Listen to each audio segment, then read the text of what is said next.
ছোটবেলায় যখন স্কুলে পড়তাম তখন আশেপাশে বন্ধুদের অনেকেই দেখতাম যে হোটেল কিংবা দোকানে কাজ করতে মাসে 300 থেকে 600 টাকা আয় করতো। আর তখন আমার মনে হতো, ইস, যদি আমিও এত টাকা পেতাম তাহলে কত কিছুই না কিনে ফেলতাম।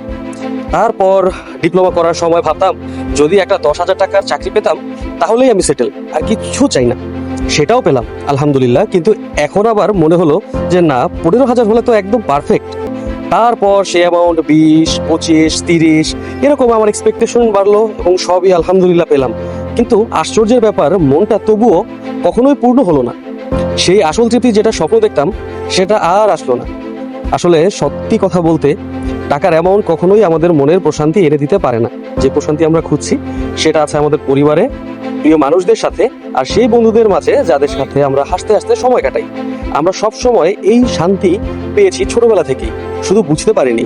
তাই সময় থাকতে চিনে নিতে হবে এবং গ্রহণ করে নিতে হবে আমাদের মানসিক প্রশান্তিকে, কারণ দিনের শেষে মানসিক শান্তিই হচ্ছে আসল শান্তি।